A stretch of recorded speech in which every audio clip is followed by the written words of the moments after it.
വയനാടിന് ധനസഹായം അവഗണിക്കുന്ന കേന്ദ്ര നിലപാടിനെതിരെ പ്രതിഷേധം കടുപ്പിച്ച കേരളത്തിലെ എംപിമാർ ജസ്റ്റിസ് ഫോർ വയനാട് മുദ്രാവാക്യവും ബാനറുകളും ഉയർത്തി പാർലമെന്റ് കവാടത്തിന് മുന്നിൽ പ്രതിഷേധിച്ചു. കേരളത്തെ ബോധപൂർവം അപമാനിക്കുകയാണ് കേന്ദ്ര സർക്കാരെന്ന് കെ രാധാകൃഷ്ണൻ എംപി പറഞ്ഞു.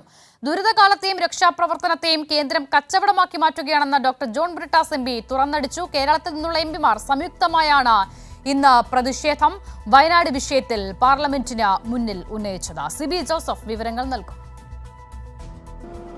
അസിത, വയനാട് ദുരന്തവുമായി ബന്ധപ്പെട്ടുകൊണ്ട് കേരളത്തിന് ധനസഹായം ലഭിക്കുന്നില്ല എന്ന് മാത്രമല്ല, രക്ഷാപ്രവർത്തനത്തിന് വേണ്ടി അവിടെ കേന്ദ്രസേനയെയും കേന്ദ്ര വ്യോമസേനയെല്ലാം തന്നെ ഉപയോഗിച്ചതിൻ്റെ തുക അടക്കം പിടിച്ചു പറിക്കുന്ന ഒരു സമീപനമാണ് കേന്ദ്ര സർക്കാരിൻ്റെ ഭാഗത്തുണ്ടായത്.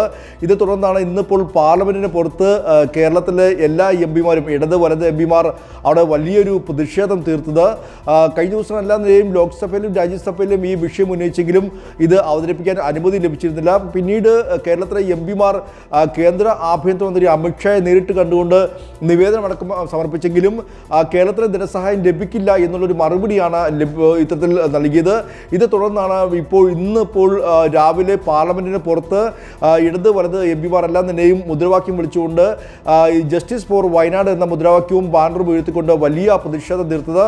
എന്തായാലും ഈ കേരളത്തെ ഇത്തരത്തിൽ കേന്ദ്രത്തിൻ്റെ അവഗണന തുടരുകയാണെന്നും കേരളത്തെ ബോധപൂർവം അപമാനിക്കുകയാണ് ഈ കേന്ദ്രത്തിൻ്റെ ലക്ഷ്യമെന്നും കെ രാധാകൃഷ്ണൻ എം പി പറയുകയും ചെയ്തു. ഗവൺമെൻറ് അറിയാതെ അല്ലെങ്കിൽ ഡിപ്പാർട്ട്മെൻറ്റ് അറിയാതെ ചെയ്തൊരു കാര്യമല്ല. അത് ബോധപൂർവം തന്നെ കേരളത്തെ അപമാനിക്കുന്നതിന് വേണ്ടിയുള്ള ഒരു സമീപനമാണ് കേന്ദ്ര ഗവൺമെൻറ് സ്വീകരിച്ചത്. അതിനെതിരായിക്കൊണ്ടുള്ള ശക്തമായ പ്രതിഷേധമാണ് ഇന്ന് പാർലമെൻറ്റ് ഇന്ന് പ്രത്യേക സമ്മേളനമാണ് ചേരുന്നത്. ദുരന്തം നേരിടുമ്പോൾ അവരെ സഹായിക്കാനുള്ള ഉത്തരവാദിത്തം നിന്നും കേന്ദ്ര ഗവൺമെൻറ് ഒഴിഞ്ഞു മാറുകയല്ലേ ഇത് ചെയ്യേണ്ടത്, ആ ഉത്തരവാദിത്തം നിറവേറ്റുകയാണ്. അതേസമയം വിഷയത്തിൽ രാഷ്ട്രീയം കളിക്കരുതെന്ന് പ്രിയങ്ക ഗാന്ധി, വയനാട് എം പി കൂടിയായ പ്രിയങ്ക ഗാന്ധിയും പറഞ്ഞു. മാത്രമല്ല, ഹിമാചൽ അടക്കമുള്ള സംസ്ഥാനങ്ങളിലും ഇത്തരത്തിൽ ഈ ഒരു ദുരന്തമുണ്ടാകുമ്പോൾ സഹായിക്കുന്ന നിലപാട് കേന്ദ്ര സർക്കാർ സ്വീകരിക്കുന്നില്ലെന്നും ഇത് തീർത്തും ഒരു തരംതാണ രാഷ്ട്രീയമാണെന്ന് പ്രിയങ്ക ഗാന്ധിയും ആരോപിക്കുകയും ചെയ്തു. അതേസമയം തന്നെ ഈ ഇത്തരത്തിൽ കേന്ദ്ര അവഗണന എന്ന് പറയുന്നത് തീർത്തും നിരാശാജനകമാണെന്നും മാത്രമല്ല, അവിടെ രക്ഷാപ്രവർത്തനത്തിൽ എത്തിയ കേന്ദ്ര സേനയെ അടക്കം ഇവിടെ മലയാളികളും കേരള ജനതയെല്ലാം തന്നെയും സല്യൂട്ട് നൽകിയാണ് അവരെ ആദരിച്ചത്. ആ സല്യൂട്ടിന് പോലും പണം നൽകേണ്ട ഒരു സാഹചര്യം കേന്ദ്ര സർക്കാർ ഉണ്ടാക്കിയെന്ന് doctor John Brittas M P ആരോപിച്ചു. മാത്രമല്ല, ഈ ദുരന്തത്തെയും അതോടൊപ്പം തന്നെ രക്ഷാപ്രവർത്തനത്തെയും ഒരു കച്ചവടമാക്കി മാറ്റുകയാണ് കേന്ദ്രമെന്നും ജോൺ ബ്രിട്ടാസ് എം പി ആരോപിച്ചു.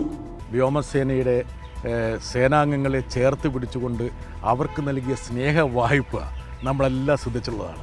ഈ വ്യോമസേനയ്ക്ക് നമ്മൾ നൽകിയിട്ടുള്ള ഒരു സല്യൂട്ടുണ്ട് കേരള ജനത. ആ സല്യൂട്ടിന് പോലും ഈ പറയുന്ന പണം മേടിക്കുന്ന ഒരു രീതിയിലേക്ക് നമ്മുടെ വ്യോമസേന മാറി, അല്ലെങ്കിൽ അവരെ മാറ്റിയിരിക്കുകയാണ്.